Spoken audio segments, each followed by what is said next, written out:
आप सभी ने इस फोटो को तो ज़रूर देखा होगा। ये फ़ोटो ली गई थी 1971 में, जब पाकिस्तानी फोर्सेस इंडियन आर्मी के सामने सरेंडर कर रही थी। एक दो पाकिस्तानी जवान नहीं बल्कि 93,000 पाकिस्तानी जवान इंडियन फोर्सेस के सामने सरेंडर कर रहे थे। उस सरेंडर में पाकिस्तान की तरफ से सबसे बड़े जो सैन्य अधिकारी थे, लेफ्टिनेंट जनरल नियाजी, वो अपना पिस्तौल निकाल के ज़मीन में इंडियन आर्मी के सामने रख देते और अपना माथा नीचे झुका लेते हैं। ये सरेंडर था 93,000 लोगों का, युद्ध बंदियों का, जिन्होंने इंडियन आर्मी के सामने सरेंडर किया था। और ये सरेंडर लेने वाले जो इंडियन आर्मी के ऑफिसर थे वो थे लेफ्टिनेंट जनरल अरोरा। लेकिन इस सरेंडर के बाद जनरल नियाजी, जो कि उस समय पाकिस्तान के हेड थे और गवर्नर भी थे ईस्ट पाकिस्तान, मतलब आज बांग्लादेश, उस समय नियाजी के साथ क्या होता है? क्या इंडियन आर्मी उन्हें मार देती है या फिर अभी भी वो इंडिया में बंदी बने हुए हैं? अपनी पिस्तौल ज़मीन में रखने के बाद, सरेंडर होने के बाद, जनरल नियाजी और 93,000 पाकिस्तानी जवान जो कि हमारे प्रिजनर्स ऑफ वॉर बन चुके थे, वो इंडियन आर्मी को ढाका के पोलो ग्राउंड में गार्ड ऑफ ऑनर देते हैं। इसके बाद इन सभी लोगों को और जनरल नियाजी को अरेस्ट कर लिया जाता है और इन्हें इंडियन आर्मी अपनी कस्टडी में ले लेती है। कस्टडी में लेने के बाद जनरल नियाजी और 93,000 पाकिस्तानी जवानों को अलग अलग रखा जाता है।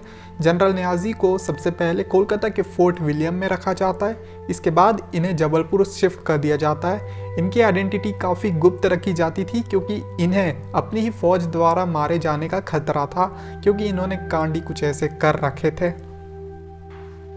लेकिन कहानी में यहाँ एक ट्विस्ट आता है। मुजीबुर रहमान, जो कि एक बांग्लादेश के पॉलिटिशियन थे, जैसे हमारे देश में आज महात्मा गांधी का कद है, वैसे ही बांग्लादेश में मुजीबुर रहमान को मानते, तो इन्हें पाकिस्तान अपनी अरेस्ट कर लेता है। पाकिस्तान ये बोलता है कि हम मुजीबुर रहमान को मार डालेंगे, उन्हें फांसी दे देंगे। मुजीबुर रहमान उस समय काफ़ी इम्पोर्टेंट थे इंडिया के लिए और बांग्लादेश के लिए। तो इंडियन गवर्नमेंट एक ट्रीटी साइन करती है पाकिस्तान के साथ शिमला में, जिसमें इंडियन गवर्नमेंट ये कहती है, आप हमें मुजीबुर रहमान सही सलामत लौटा दो, हम आपके 93,000 जवानों को वापस पाकिस्तान भेज देंगे। शिमला ट्रीटी साइन होने के बाद धीरे धीरे सारे पाकिस्तानी जवान अपने वतन वापस जाने लगते हैं। यहाँ नियाजी अपनी लीडरशिप क्वालिटी दिखाते हैं और वह सबसे आखिरी में जाने वाले शख्स बनते हैं। नियाजी जब तक इंडिया में थे तब तक उन्हें कोई भी ऐसी पनिशमेंट नहीं दी गई थी। दो वो एक जनरल रैंक के अधिकारी थे, इसलिए उनके साथ ऑफिसर जैसा ही सलूक किया गया था। उन्हें न्यूज़पेपर से लेकर सारी सुविधाएं दी जाती थी। अब नियाजी पहुँचते हैं अपने वतन Pakistan.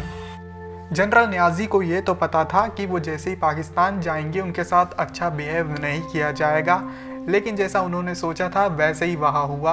Pakistan military police general Niazi के आते ही उन्हें अरेस्ट कर लेती है, उन्हें अपनी कस्टडी में रख लेती है। उन्हें मीडिया से बात करने में मनाही होती है।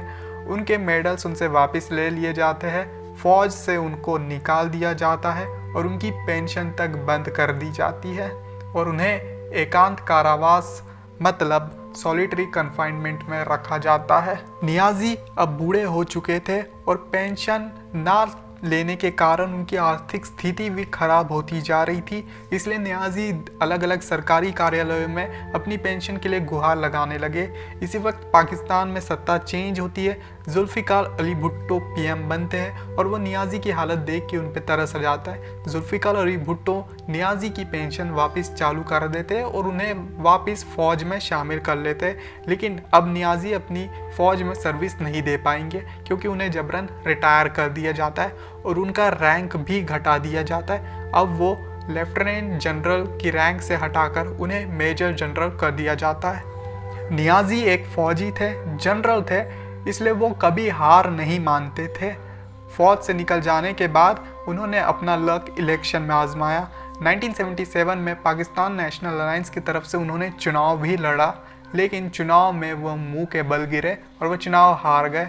अब धीरे धीरे नियाजी और बदनाम होते जा रहे थे। 1971 में हुई शर्मनाक हार का जिम्मेदार या फिर जांच करने के लिए पाकिस्तान 1982 में एक कमीशन बिठाता है। कमीशन का काम ये था कि पाकिस्तान किन वजहों से युद्ध में हारा, ये सरकार को बताना।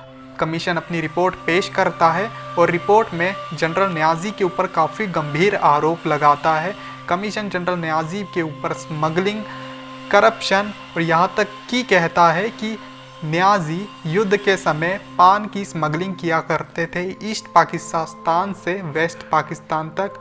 और नियाज़ी को ये भी बोला जाता है कि गवर्नमेंट इनका जल्द से जल्द कोर्ट मार्शल कर दे, लेकिन नियाज़ी का कोर्ट मार्शल कभी नहीं किया जाता।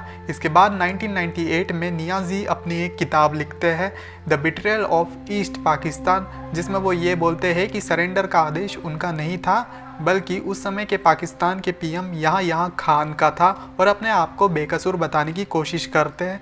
लेकिन इस बुक की खिल्ली वही के पत्रकार उड़ा देते हैं और वहाँ के पत्रकार ही इस बुक को फेक साबित कर देते हैं।